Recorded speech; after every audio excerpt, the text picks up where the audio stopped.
Alhamdulillahirobbilalamin. Hamdan katsiran dan dari luar itu. Alhamdulillah. Ya Rabbana alhamdulillah yang bagi jalan yang Allahumma sholli ala sayyidina Muhammad wa ala ali sayyidina Muhammad. Bapak Ibu jamaah salat yang sama-sama kita Allah Taala. Puji dan syukur kita panjatkan kepada Allah Taala yang telah memberikan berbagai macam kenikmatan kepada kita, nikmat iman, nikmat Islam, nikmat ibadah, nikmat Islam di mana ya karena kita alhamdulillah sudah mereka sholat subuh berjamaah di masjid salat yang berada luar biasa. Tanpa salawat dan salam semoga tercurah kepada junjungan kita Nabi Muhammad SAW, kepada para keluarganya, kepada para sahabatnya, kepada para tabi'in, juga kepada umatnya hingga akhir zaman. Bapak Ibu sekalian, seperti yang diworo-woro tadi sama imam kita dari di mana pada kesempatan pada hari ini tanggal 24 Juli 2024 bertepatan dengan tanggal 18 Muharram tanggal 14 Hijriah. Alhamdulillah kita bisa dipertemukan kembali dengan guru kita Bapak Kiai Haji Yusuf Muhammad SQ untuk yang kedua kalinya, di mana hari ini temanya masih melanjutkan tema bulan kemarin, yaitu membentengi diri dari kemunafikan. Jadi sepertinya kaitannya dengan surat Al-Munafiqun pada ayat halaman 554 surat ke-63. Maka persiapan musafnya kita terkendali maka tolong untuk melakukan surat tersebut. Di mana pembukaan tadi yang dibacakan di surat surat kita tersebut. Atas nama PKN kami mengucapkan jazakallahu khairan atas kehadirannya. Alhamdulillah kita bisa selesai atas pengajian bersilaturahmi kembali dalam keadaan yang bahagia. Baik, untuk mempersingkat waktu kami serahkan aja ke Pak Kiai untuk mengupas tentang apa itu dan bagaimana itu cara membentengi diri dari kemunafikan.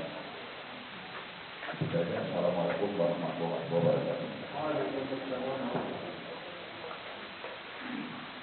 Bismillahirrahmanirrahim. Assalamualaikum warahmatullahi wabarakatuh. Alhamdulillahilladzi anzala al-Qur'ana hudan lil muttaqin wa arsala rasulahu rahmatan lil alamin.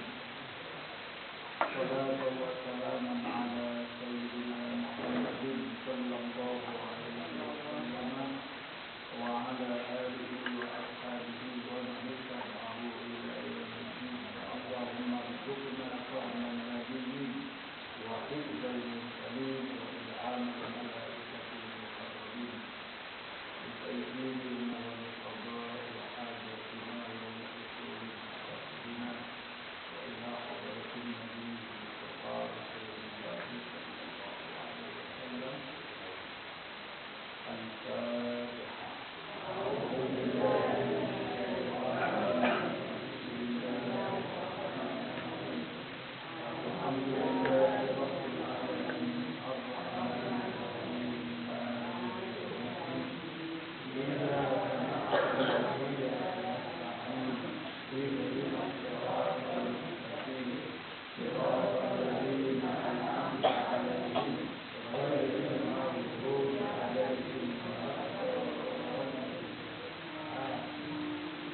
Alhamdulillah, bersyukur kepada Allah kita bisa sholat subuh berjamaah.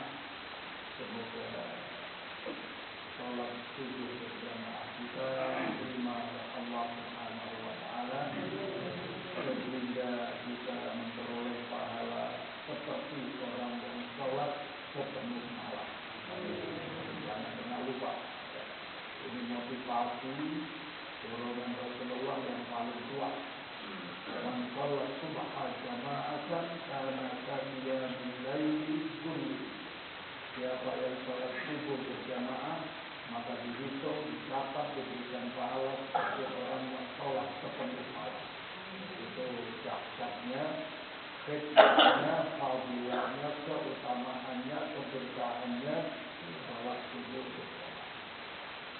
Kita lanjutkan kajian kita membentengi diri dari kemunafikan.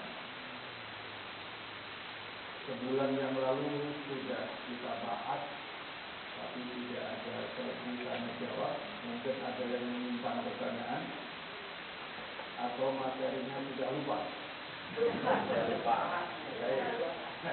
Kalau begitu kita ulas sekilas. Mengapa kita orang yang beriman masih harus tetap membentengi diri dari kemunafikan? Pertanyaannya, kalau ada pertanyaan maka kita lontarkan pertanyaan itu untuk memulai materi kita pagi ini. Mengapa kita orang beriman masih diserukan oleh Allah untuk membentengi diri dari kemunafikan?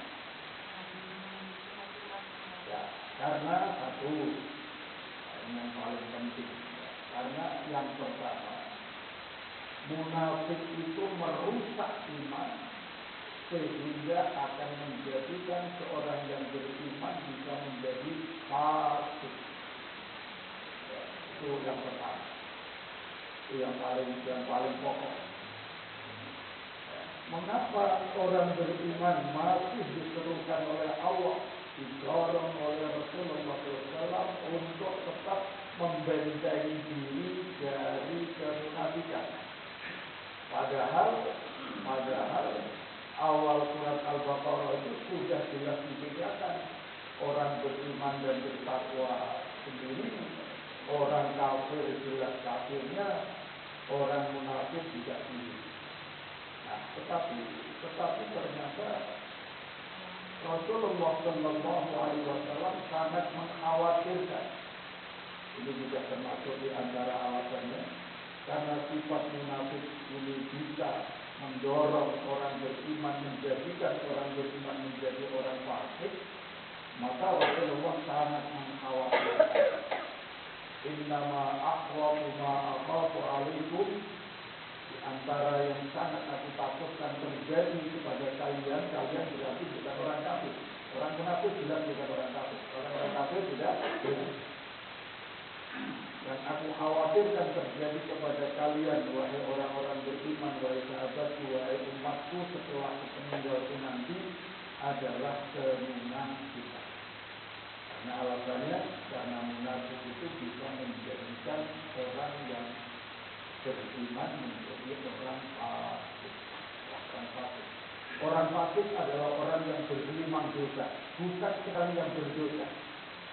Kalau sekedar berdosa masih enteng, apalagi dosanya bisa kecil, itu bisa selesai dengan wudhu, dengan sholat selesai. Tapi kalau sudah bertumpuk, bergelimang dosa, itu bisa menjadikan orang menjadi fasik. Sebelum melihat bahwa munafik otomatis menjadi fasik, kita lihat dirinya dulu. Apa cirinya orang munafik?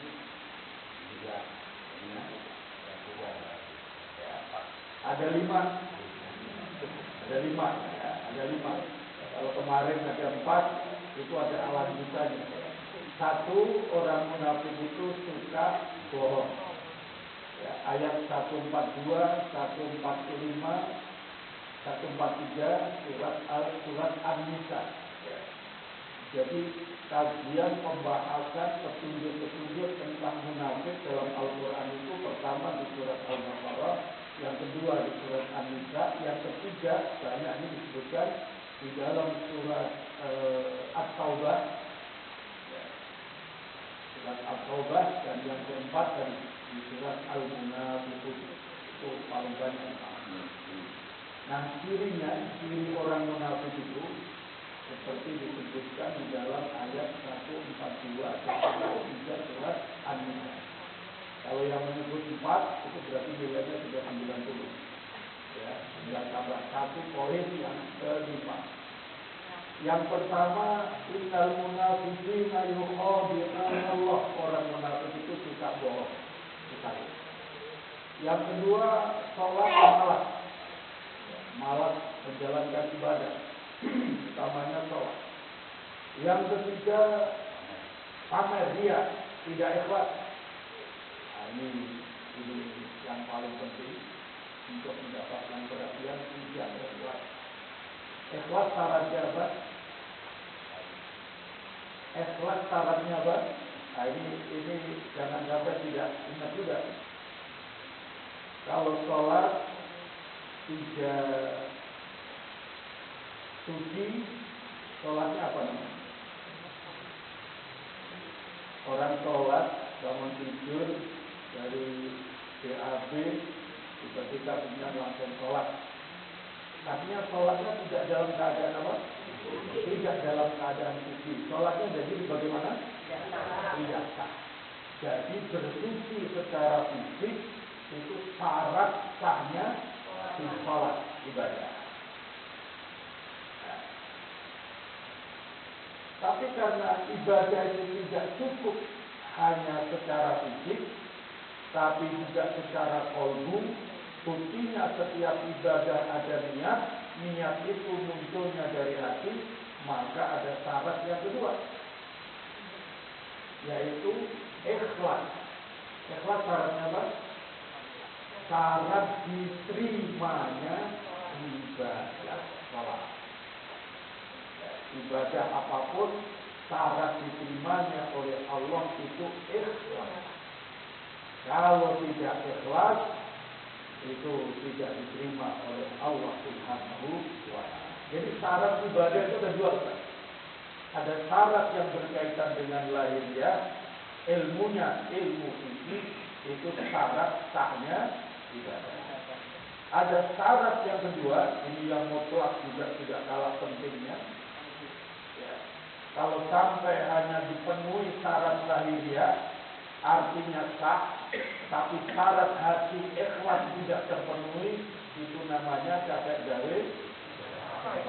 Karena Allah tidak mau menerima ibadah kecuali yang ikhlas. Wa ma umiru illa liya'budullaha mukhlishina lahu. Jelas ya?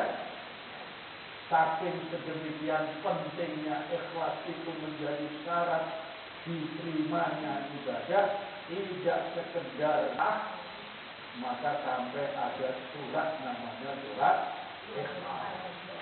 Surat ikhlas itu ternyata intinya tauhid, qul huwallahu ahad. Nah, begitu ya. Jadi cirinya orang munafik, satu, suka bohong, Allah saja ditipu, pura-pura ikhlas tapi ternyata tidak. Yang kedua, sholatnya malas. Dan yang ketiga, suka riya. Yang keempat, malas berzikir. Ini menjadi malas berzikir ini nanti menjadi sebab dari segala sebab timbulnya munafik sampai kepada fasik. Dan na'udzubillah bisa sampai ujungnya amit-amit na'udzubillah su'ul khotimah. Itu ujungnya nanti. Nah yang kelima, ciri kelima, orang munafik itu tidak punya pendirian. Nah, tambahannya ayat 143. Muzabzabina baina zalik. Itu dalam ayatnya la ilaha ula wa la ilaha ula. Kalimat ini ayat 143 surat An-Nisa itu menjelaskan posisi orang munafik yang tidak berpendirian seperti yang dijelaskan di ayat Al-Baqarah. Orang iman sudah jelas, orang kafir sudah jelas, nah munafik ini tidak jelas. Karena sekali waktu tampaknya seperti orang beriman, tapi di kali yang lain kafirnya bukan main. Nah, maka nanti dalam ayat-ayat Al-Quran orang munafik itu dikumpulkan jadi satu dengan orang-orang kafir. Walaupun orang munafik ini aslinya iman, tapi ini cenderungnya kelompoknya menjadi kelompok kafir. Ada beberapa ayat. Innallaha jami'ul munafiqina wal kafirina fi jahannam jami'an. Allah mengumpulkan orang kafir dan orang munafik dari satu masuk ke dalam melalui neraka jahanam. Itu sifat ada 5. Kembali Kembali ke pertanyaan, mengapa orang beriman masih diserukan untuk menjaga, membentengi diri dari kemunafikan? Karena munafik itu bisa mendorong menjadikan orang menjadi fasik. Nah, tadi saya sebutkan di samping surat Al-Baqarah, di samping surat An-Nisa, orang munafik itu banyak disebutkan di surat At-Taubah. Coba dilihat. Nah, gitu. At-Taubah. Surat At-Taubah. Untuk memastikan pemahaman kita supaya tidak ragu lagi, orang beriman harus menjaga diri dari kemunafikan, karena munafik akan menjadikan orang menjadi fasik. Ya. Itu di surat At-Taubah ketemu ayat 67. Ayat 67. Boleh dibaca, terjemahannya saja boleh, teks Arabnya juga boleh.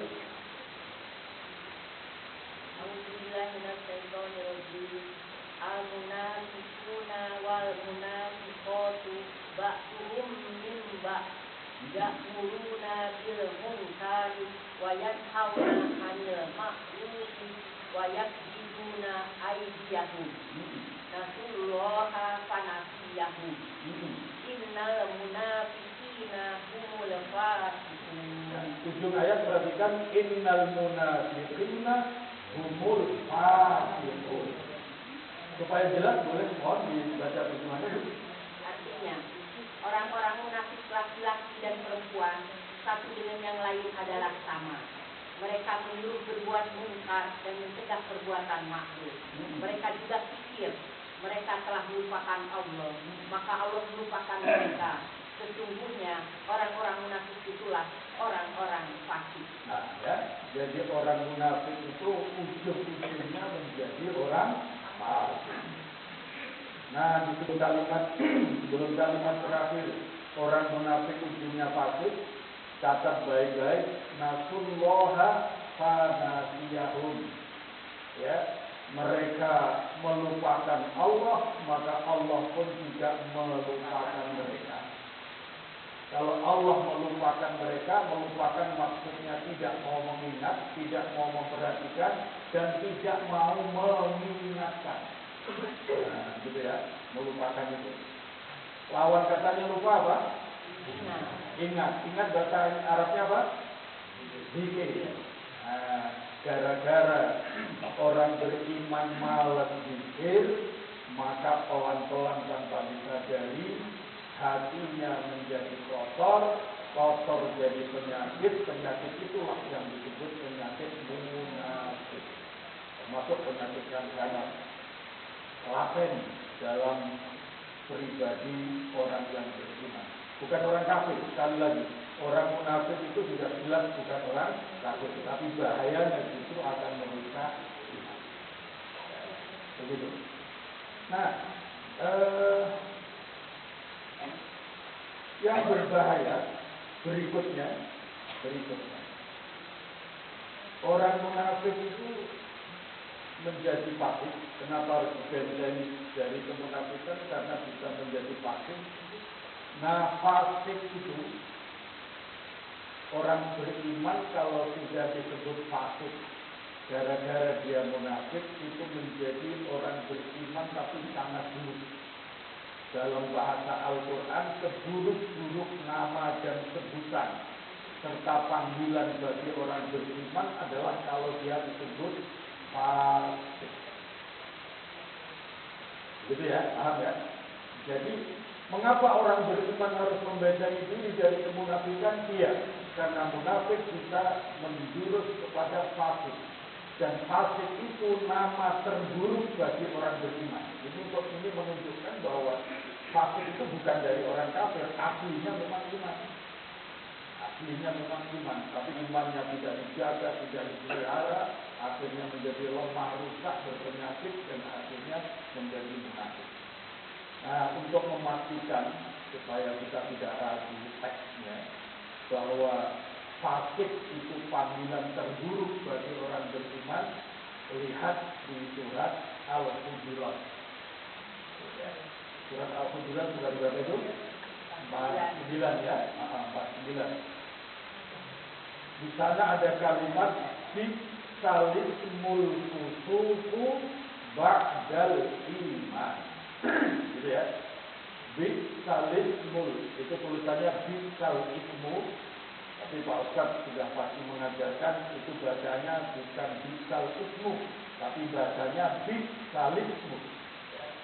Bisalismul fusuku ba'dal iman. Tepatnya di surat Al-Hujurat ayat 11 coba dilihat. Ya, ayat 11.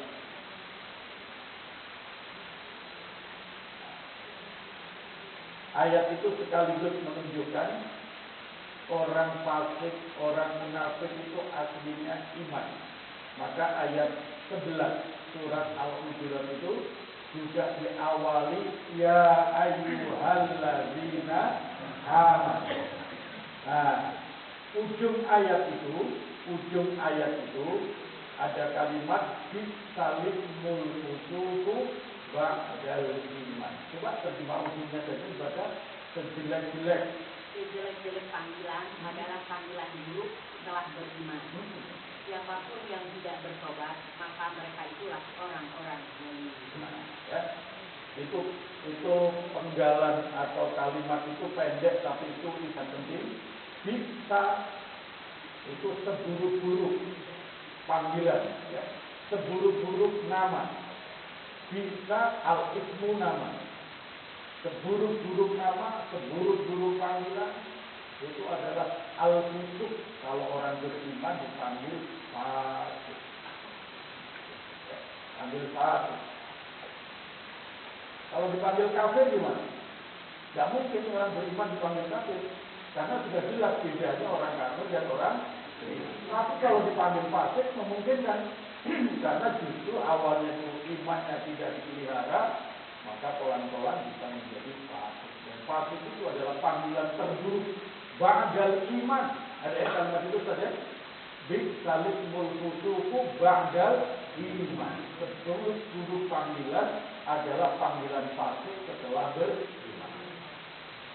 Nah, kalau orang sudah munafik kemudian sampai fasik, tidak ada cara lain kecuali dia harus bertaubat. Maka ujung ayat 11 itu wa man lam yatub fa ulaika humul zalimun. Siapa yang tidak bertaubat dari kefasikan, dari kemunafikan, maka dia termasuk orang zalim. Zalim itu artinya gelap, ya. Zulmun. Zalim itu perilaku buruk, tapi asli kata zalim itu zulumatil lain, gelapnya malam. Maka Nabi bersabda ittaqul zulma, jauhi perbuatan zalim. Kalau begitu berarti jauhi perbuatan fasik, jauhi perbuatan munafik. Fa inna zulma zulumatul akhirah. Zalim di dunia akan menyebabkan gelapnya nasib manusia di akhirat. Nah, begitu. Akhirat mulainya di mana? Kalau disebut akhirat mulainya dari mana? Nah, etapa pertama perjalanan akhirat, etapa ya. Kalau startnya adalah kematian. Nah, itu ya, pintu gerbang. Kata Nabi, al-mautu babul akhirat. Maut itu adalah pintu gerbangnya akhirat. Kalau sudah masuk pintu gerbang, dalamnya kelihatan dah? Kelihatan semua sudah. Maka begitu orang sakaratul maut, nasib ke depannya tidak tampak, cuma tidak bisa cerita. Hanya bisa menjerit-jerit. Kalau orang fasik, orang munafik ceritanya minta dipanjangkan umurnya supaya bisa soleh. Tapi kalau betul-betul dipanjangkan umurnya, soleh apa enggak? Ya enggak, dasar munafik. Ya, janjinya tidak pernah terpenuhi. Kata Nabi, fa'inal zulma zulmatul akhirah. Sikap zalim di dunia itu menjadi gelapnya akhirat. Kalau disebut akhirat, maka startnya adalah kematian. Kemudian etapa pertama itu adalah alam kubur. Al-qabru awwalu manzilin min manazilil akhirah. Itu sabda Nabi. Bahwa kubur itu, alam kubur, alam barzakh.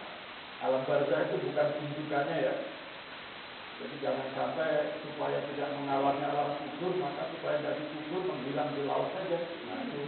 Jadi kubur itu bukan tunjukannya, itu hanya fisik saja. Tapi itu adalah alam. Istilah lain dalam Al-Quran al-barzakh, gitu ya, al-barzakh. Ada 5 etape perjalanan akhirat. Jadi kalau disebut akhirat itu ada 5 etape. Satu etape pertama adalah alam kubur atau alam barzakh. Etape kedua yaumul qiyamah, kebangkitan. Etape yang ketiga adalah al-kitab wal mizan. Ini yang mulai lebih mengerikan, terutama termasuk orang-orang yang tidak ikhlas amalnya, suka riya.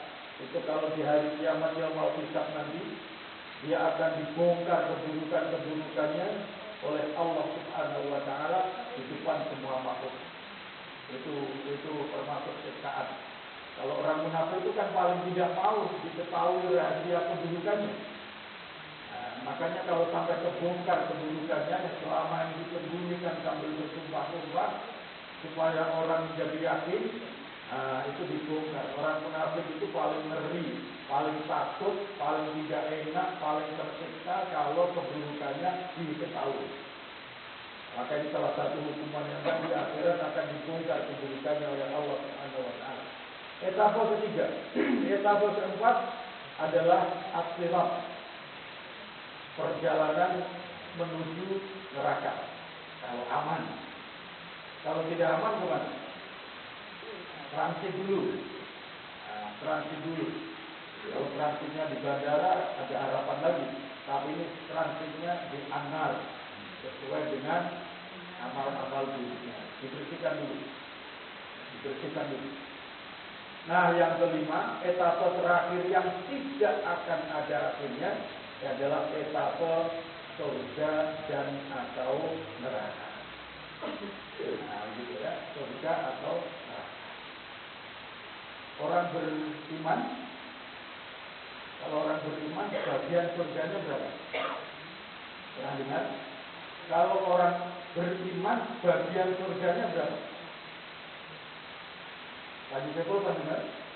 Belum. Nah, itu nanti dibaca di surat Al-Mu'minun. Ya. Al-Mu'minun itu ada kalimat ulaika humul warithun. Orang-orang beriman itu dinyatakan oleh Allah sebagai orang yang al-muflihun, orang yang berbahagia, cirinya sholatnya khusyuk. Jelas ini bukan orang munafik. Karena kalau orang munafik sholatnya tidak akan khusyuk. Dan mau sholat juga tidak mau, bagaimana bisa khusyuk? Jelas itu sholat khusyuk adalah sholatnya orang beriman. Itu nanti ulaika humul warithun akan mewarisi surga. Kenapa dikatakan mewarisi tidak masuk surga? Tidak sekedar masuk. Kalau masuk itu memang jatahnya sendiri. Tapi kalau mewarisi itu tadinya jatah orang lain, tapi karena orang lain memilih tempat lain, maka tempatnya diwarisi oleh orang yang beriman. Yang mengambil tempat lain orang siapa? Orang kafir. Jadi kata Nabi, ini nanti kalau ngajinya sampai surat Al-Mu'minun, ya, kalau ngajinya sampai surat Al-Mu'minun akan mendapati ayat ulaika humul warithun alladzina yarithunal firdausa hum fiha khalidun. Mereka orang beriman yang khusyuk salatnya, zakatnya benar, kemudian meninggalkan hal yang tidak berguna dan seterusnya, mereka akan mewarisi surga firdaus. Kata Nabi, setiap manusia itu sudah disiapkan jatahnya oleh Allah. Satu tempat di surga, satu tempat di neraka. Dua-duanya setiap orang tanpa kecuali. Ya, tanpa kecuali. Nah, apa hubungannya dengan orang beriman?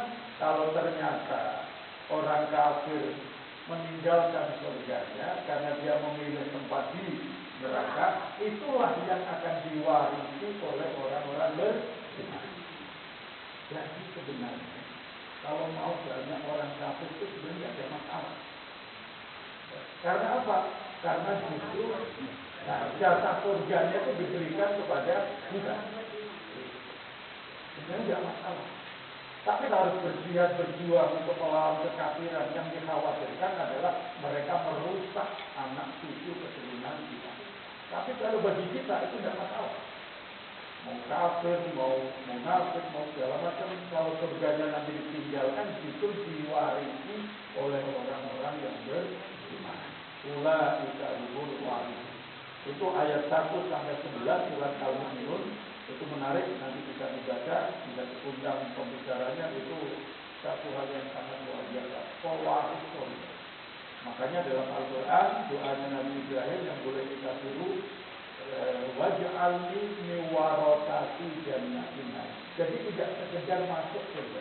Kalau masuk sudah jelas karena orang beriman.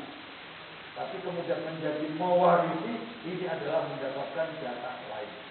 Sudah punya apartemen mewah, tapi mewarisi apartemen yang lain. Itu luar biasa. Ya, luar biasa. Ulaika humul warithun alladzina yarithuna al-firdausa hum fiha khalidun. Ya, ayat 1 sampai 11 surat Al-Mu'minun itu nanti dibaca ulang. Alasan lain kenapa harus membentengi iman dari kefasikan, dari kemunafikan. Nah, ternyata Allah ini yang paling bahaya. Allah tidak memberikan petunjuk kepada orang-orang fasik. Orang yang beriman harus membentengi diri dari kemunafikan, sebab orang munafik akan menjadi orang fasik. Orang fasik itu sebutan yang terburuk setelah iman, dan yang paling bahaya orang kalau sudah fasik itu tidak akan mendapatkan petunjuk hidayah dari Allah. Innallaha la yahdil qaumal fasiqin. Itu ayat 4. Maaf, ayat 5. Ayat 5 Al-Munafiqun. Allah tidak memberikan petunjuk kepada orang-orang fasik. Ya, tidak memberikan petunjuk kepada orang-orang fasik. Nah, baik. Ya. Tadi berkaitan dengan ayat 11 surat Al-Hujurat bahwa fasik itu sebutan terburuk ya. Buruk, fasik itu sebutan terburuk. Lawan katanya buruk apa? Baik. Bahasa Arabnya baik apa? Bahasa Arabnya baik apa? Hasanah. Maka ada istilah husnul khotimah. Paham ya? Bahasanya Arab, bahasa Al-Qur'annya baik itu hasanah. Rabbana atina fid dunya hasanah. Hasanah itu artinya baik. Akhir hayat yang baik namanya husnul khotimah. Lawan katanya su'ul khotimah. Akhir hayat yang buruk. Sampai di sini bisa mengambil kesimpulan kira-kira. Nah, justru ini yang paling penting. Yang paling penting dipikirkan. Orang beriman wajib berusaha segenap kemampuan berjihad untuk membentengi diri dari kemunafikan. Sebab apa? Munafik akan menjadi fasik. Kalau fasik Allah tidak memberikan petunjuk, dan fasik itu adalah sebutan terburuk. Ujungnya kalau orang mati fasik berarti mati dalam keadaan buruk. Itu bahasa Arabnya su'ul khotimah. Ini yang paling baik. Paling baik. Makanya husnul khotimah itu menjadi satu di antara 15 hasanah fil akhirah. Ini sudah pernah saya sampaikan.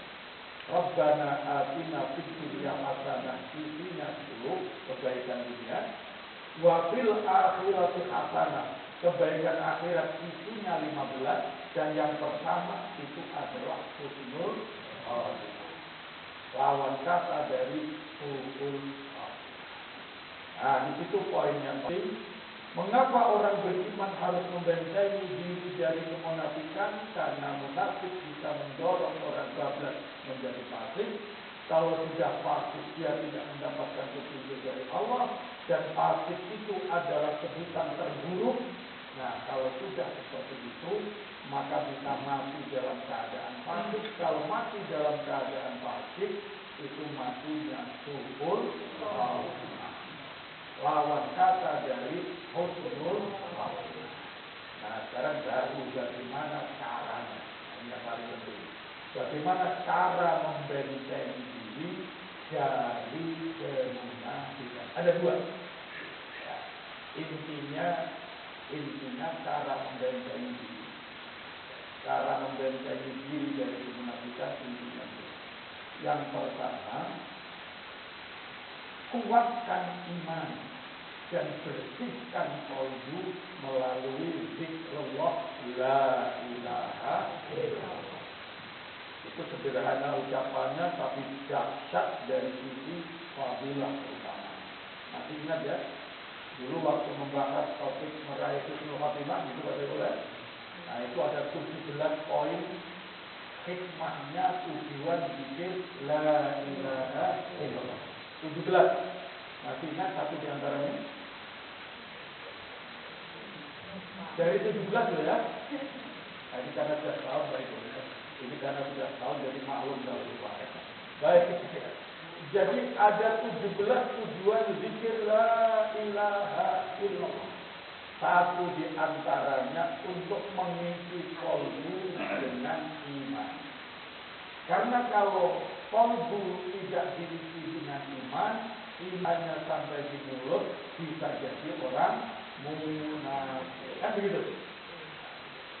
Kalau sudah masuk dalam hati la ilaha illallah itu, maka kunci yang kedua membersihkan qalbu. Nah, di sini ketemu. Kalau bersih ujungnya apa? Kalau bersih ujungnya apa? Sehat. Ya.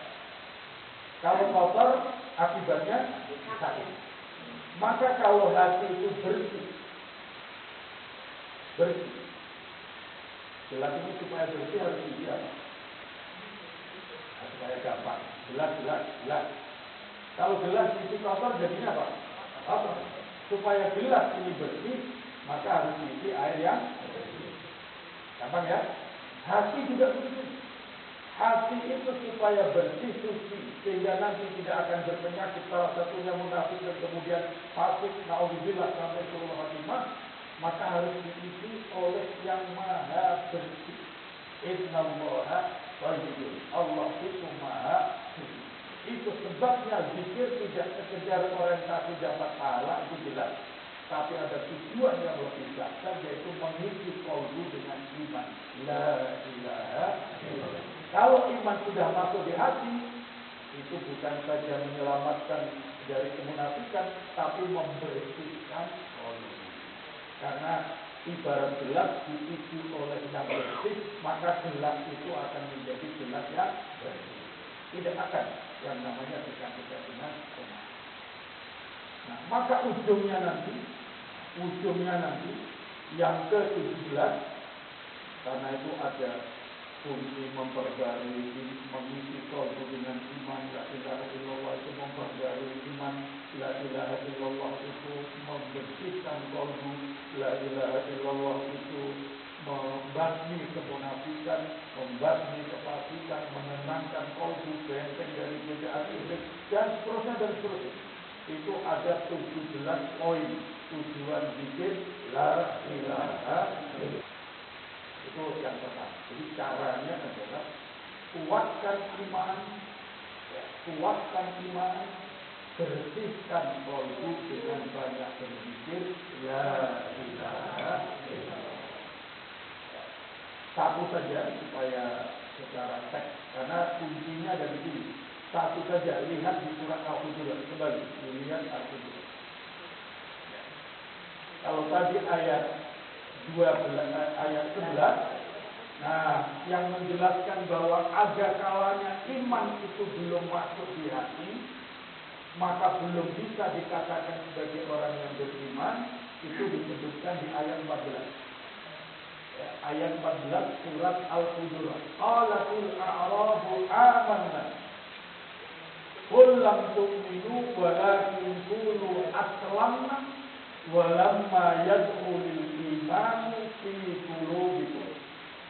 Ketemu ayat 14? Boleh dibaca terjemahannya Bu, supaya kita semua paham. Ayat 14 Al-Hujurat. Iya. Orang-orang Arab Badri berkata, kami telah beriman. Katakan kepada mereka, kamu belum beriman. Tetapi katakanlah, kami telah tunduk atau Islam. Karena iman belum masuk ke dalam hatimu. Karena iman belum masuk ke dalam hati. Nah, ini pentingnya kalau Bapak Ibu berpikir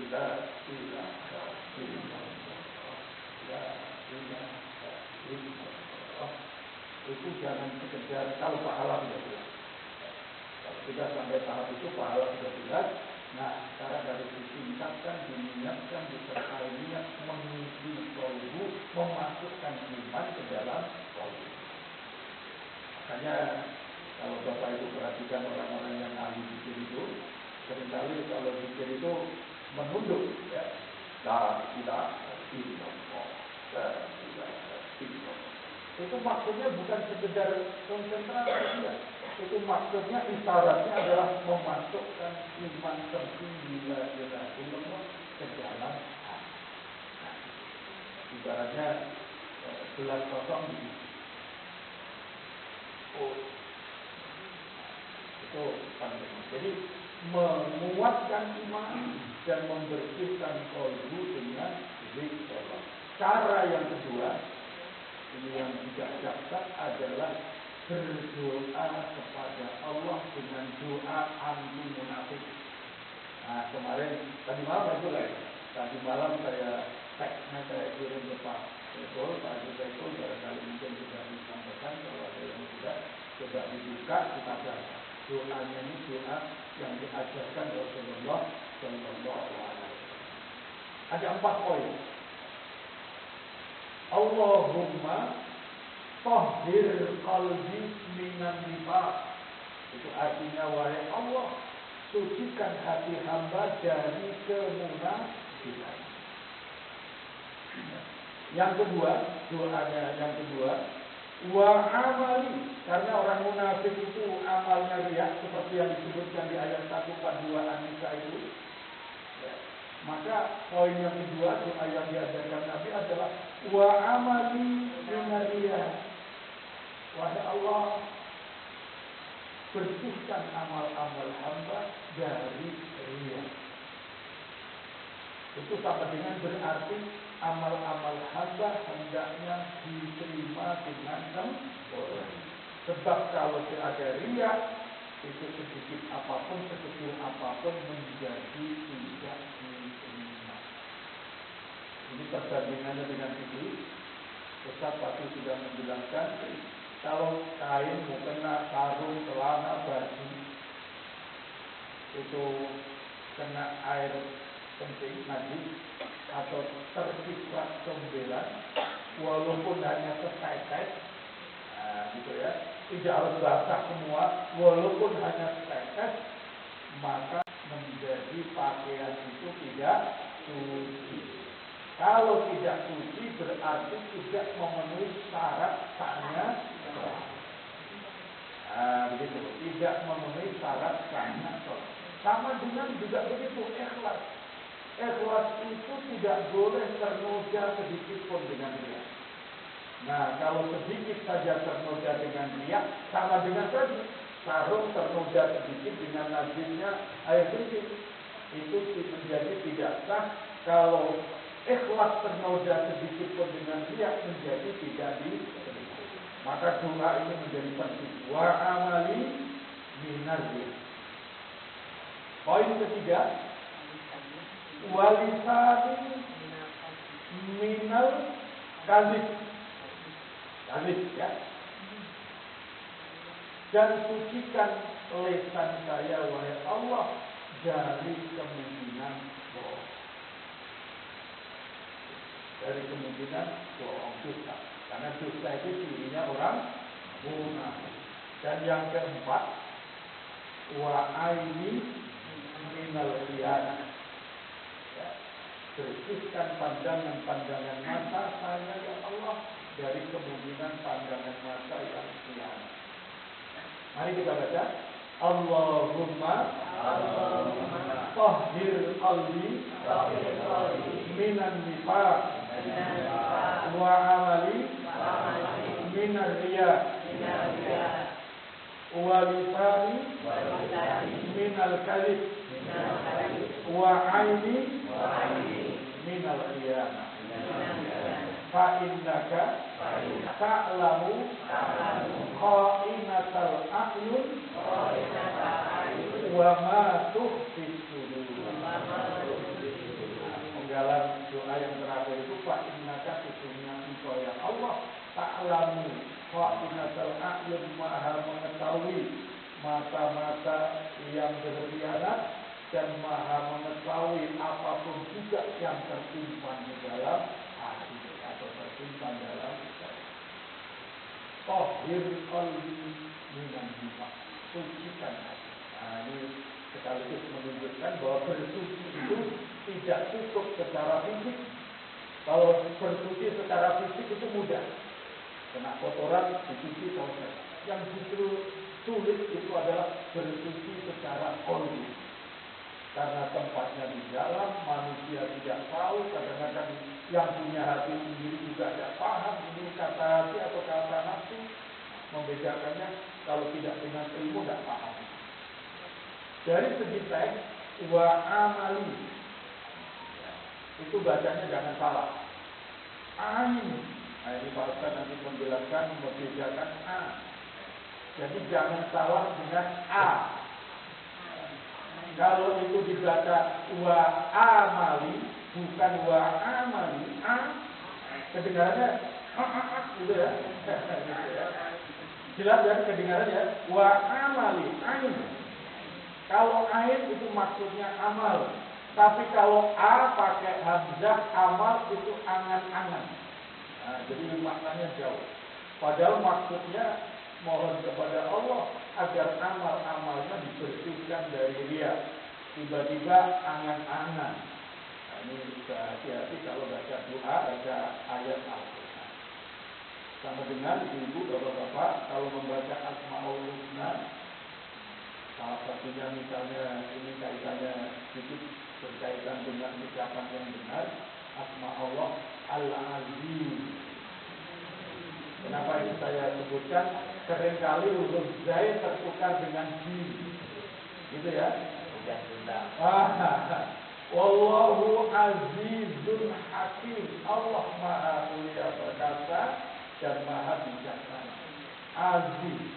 Begitu bapak tertukar dengan jim aziz, itu artinya maha lemah.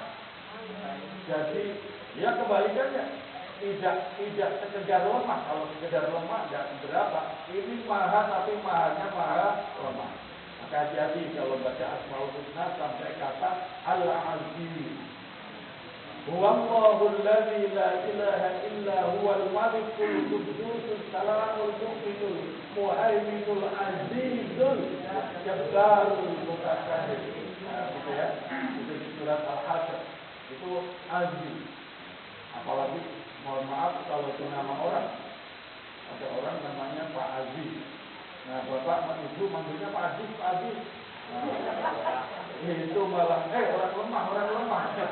Itu secara tidak sadar untungnya nggak begitu paham gitu ya. Itu maknanya jauh berbeda kebalikan. Itu sekedar kehati-hatian untuk membahas. Ya. Nanti lebih detail soal tajwid bagaimana cara pengucapan yang benar, Pak Ustaz nanti yang memberikan pelajaran. Allahumma tahhir qalbi minan nifaq wa amali minan riya. Yang ketiga, wa lisani minal khiyam. Ini pertanyaan. Mudah-mudahan Bapak Ibu bisa jawab. Dan jawabannya benar. Fungsi mulut yang paling penting untuk apa?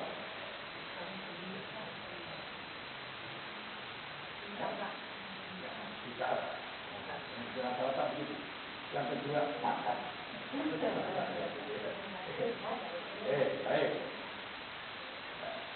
kalau orang tidak bisa makan, tidak bisa bicara karena sakit. Kira-kira lesannya untuk apa? Saya ulang ya. Lesan memang pada umumnya jawabannya tadi untuk bicara, untuk makan, untuk komunikasi, untuk segala macam. Kalau semua itu tidak bisa, berarti itu apa? Zikir dan doa.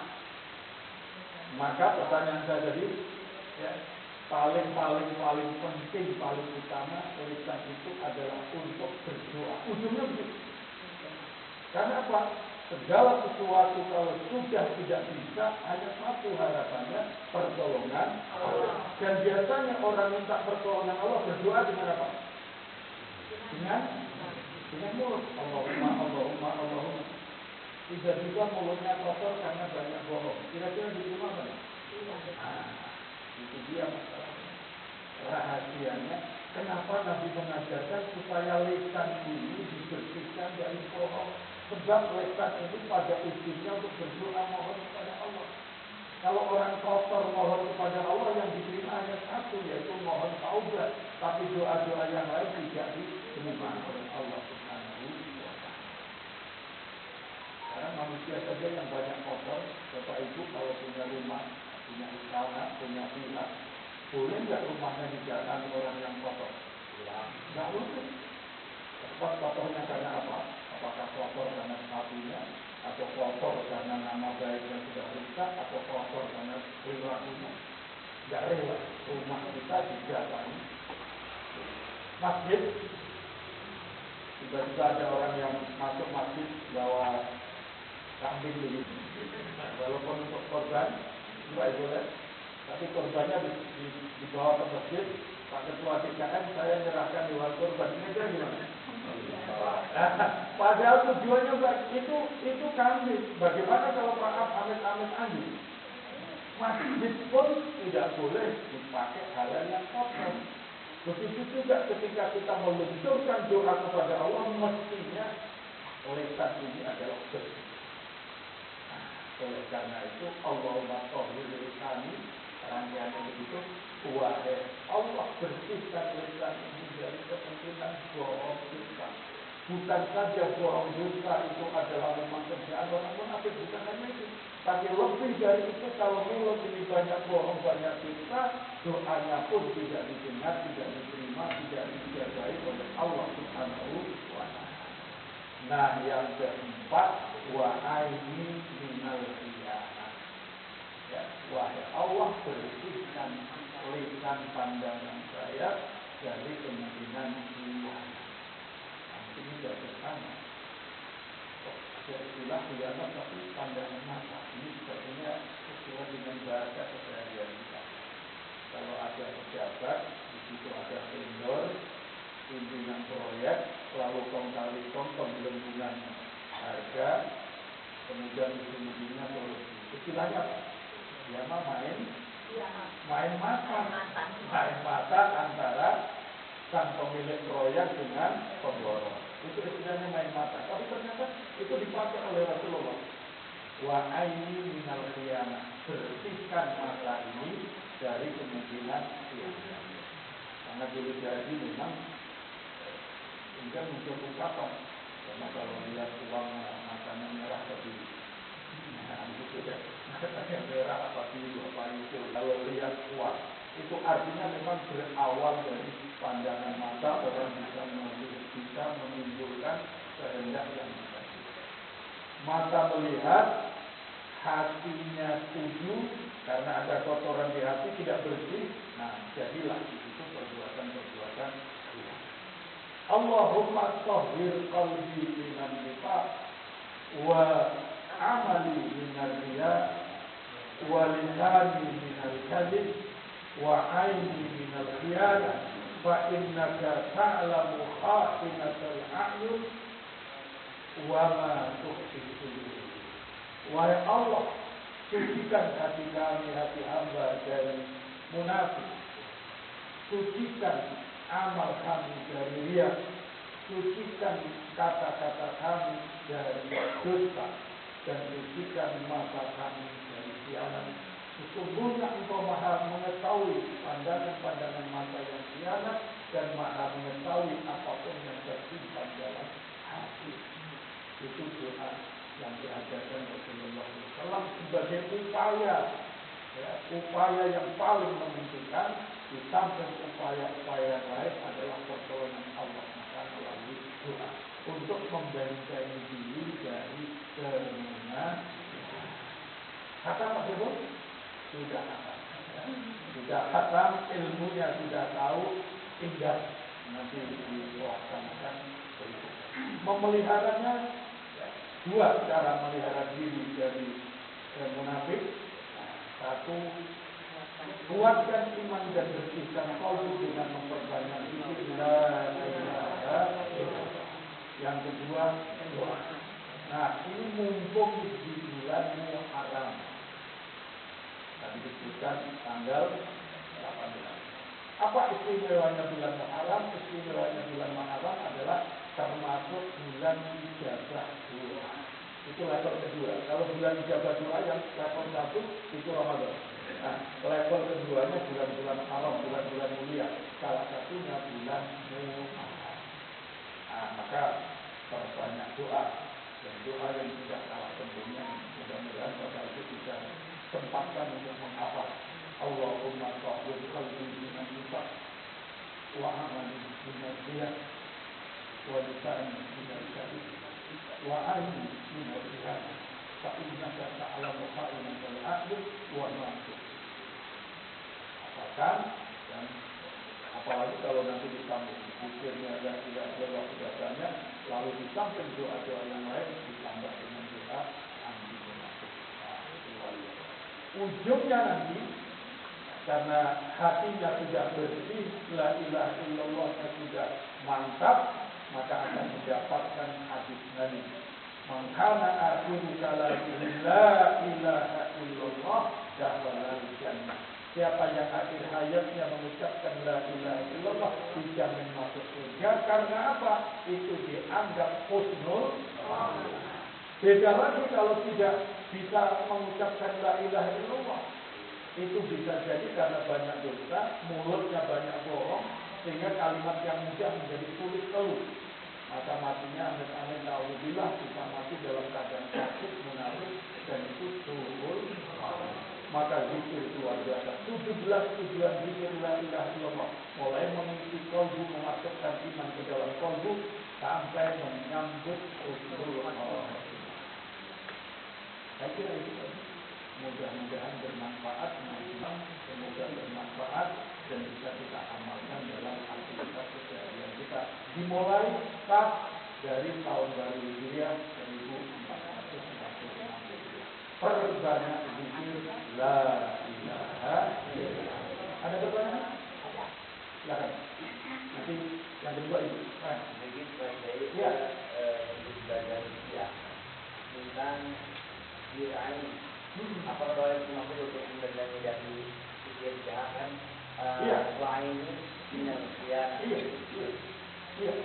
Jadi zikir jadi orang zikir itu salah satunya melalui ketajaman mata.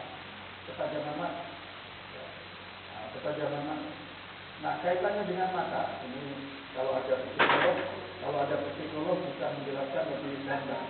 Salah satu tes kejujuran itu dikata psikolog itu ajak bicara, lalu pandangi wajahnya. Kalau dia jawabannya mantap, kalimatnya tertib, pandangannya fokus, gitu. Tapi kalau sudah mulai lihat ke atas, sedikit, ini sudah mulai, ini jawabannya ngarang. Gitu. Ini cari-cari aku kan. Jadi tidak keluar dari hati yang ditunggu. Itu salah satu tes kejujuran. Nah, kembali kepada pertanyaan tadi, ruqyah salah satunya sir'ain itu memang rahasia pandangan mata salah satu. Yang turut, baik. Silakan. Berapa kali zikir la ilaha illallah saat di sholat, lalu ada zikir kopi, itu panjang jalan kita pergi kemana-mana kan zikir ya. Tapi apakah kalau hadasnya sudah batal gitu, apakah boleh bikin kopi? Baik. Yang pertama tadi itu berapa banyak? Lihat di surat Al-Ahzab. Surat Al-Ahzab ayat 41 nanti dicek. Ya ayyuhalladzina amanu dzkurullaha dzikran katsira. Wahai orang-orang beriman, lakukan zikrullah sebanyak-banyaknya. Jadi banyak itu tanpa batas. Nah, sebaiknya ini anjuran, tapi kalau mau saya paksa, jangan bertanya minimal berapa. Ya, walaupun ada jawabannya. Kenapa? Karena kalau ditunjukkan minimal berapa, kira-kira yang dipilih yang banyak apa yang minimal? Jadi orang beriman apalagi sudah tahu ilmunya betapa pentingnya zikir membentengi diri dari kemunafikan, sebaiknya jangan ada pertanyaan minimal berapa. Tapi kalau terpaksa bertanya tidak apa-apa, minimal 3. Nah, ya. Kenapa minimal 3? Karena dalam bahasa Arab yang disebut jamak itu, kalau 1 mufrad, kalau 2 tasniyah double. Nah, jamak disebut banyak itu minimal 3. La ilaha illallah. Tidak apa-apa 3, tapi yang mantap. Bukan sekedar mengisi waktu mencari pahala, yang itu penting. Tapi yang tidak kalah pentingnya masuklah iman ke dalam qalbi. La ilaha illallah. Apa yang mantap? La ilaha illallah. Rasakan mengisi qalbi. La ilaha illallah. Minimal. Jadi kalau nanti bikinnya 3, oh ini mukmin minimal. Mukmin minimal. Kenapa mukmin minimal? Karena ada al-mu'minuna haqqan. Lihat nanti surat Al-Anfal ayat 4. Di sana ada kalimat ulaika humul mu'minuna haqqan. Itulah mukmin.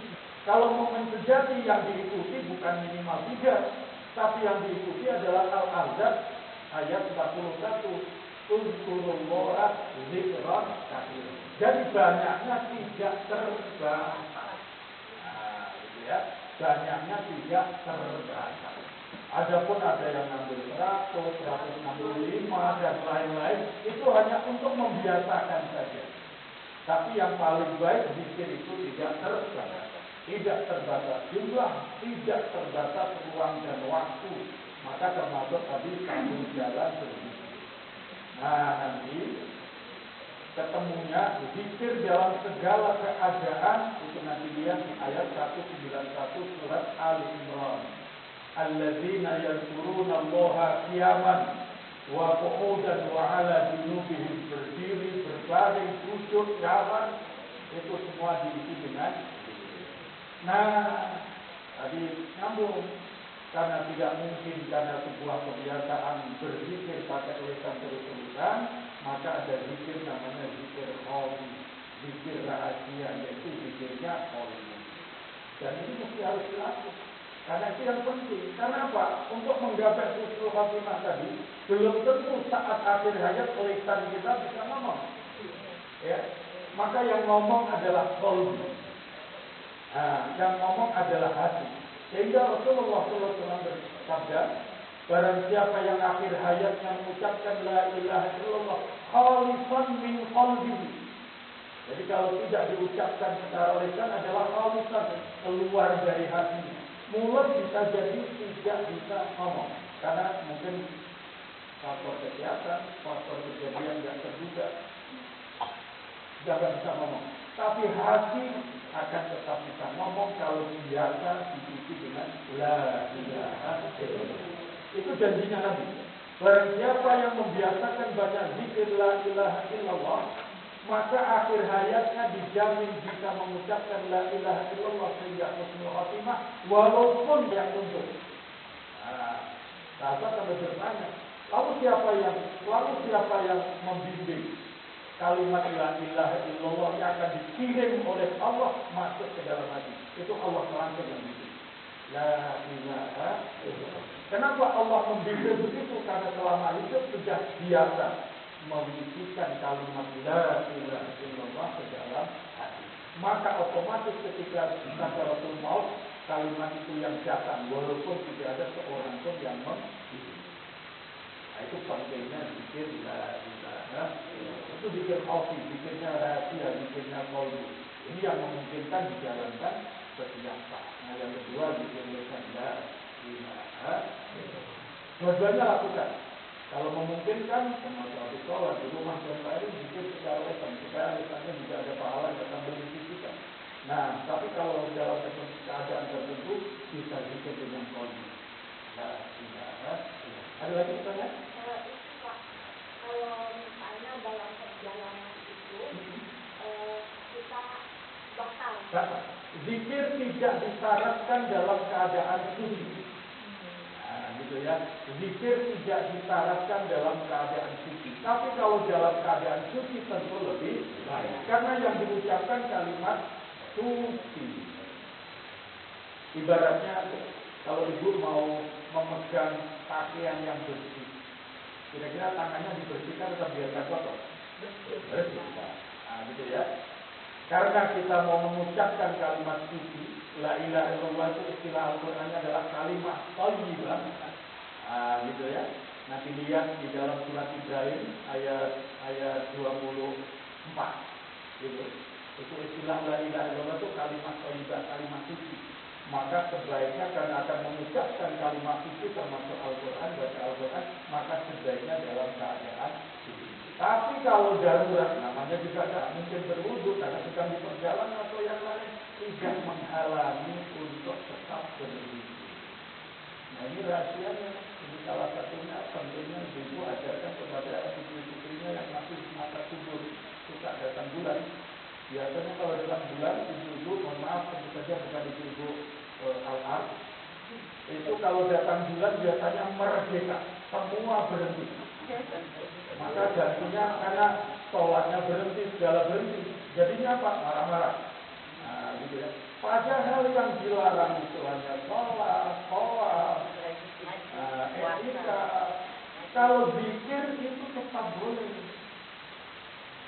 Orang yang sedang datang bulan karena tidak sholat boleh wudu nggak? Boleh. Itu tetap dianjurkan. Wudu itu tetap dianjurkan, walaupun tidak untuk sholat. Nah, begitu ya. Ya, itu begitu datang bulan semua libur. Wudu libur, wah zikir libur, sholat libur. Gimana amarahnya nggak meluap-luap. Nah, itu psikologinya begitu ya. Jelas tuh? Baik, mudah-mudahan kita bisa memahami, bisa kita mengamalkan sehingga tujuan zikir untuk membentengi dari kemunafikan dan ujungnya husnul khatimah bisa kita peroleh. Bismillahirrahmanirrahim. Alhamdulillahirabbil alamin. Allahumma tahhir qulubana minan nifaq wa amalana minal riya wa lisanana minal kadhib wa a'yunana minal khiyanah fa innaka ta'lamu kha'inatal a'yun wa ma tukhfi sudur. Rabbana atina fid dunya hasanah wa fil akhirati hasanah wa qina adzabannar. Walhamdulillahi rabbil alamin. Terima kasih kesempatan yang diberikan. Wassalamualaikum warahmatullahi wabarakatuh.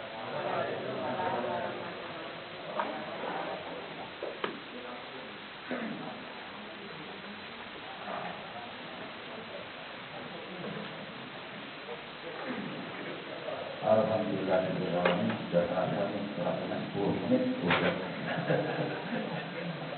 Ternyata aku 62 menit tadi Iya. Terima kasih Pak Kiai. Mudah-mudahan di lain kesempatan kita bisa berjumpa lagi dalam perjalanan latihan. Baik Bapak Ibu Saudara, itu tadi jilid kedua dari tema bulan kemarin dengan ini. Membentengi diri dari kemunafikan.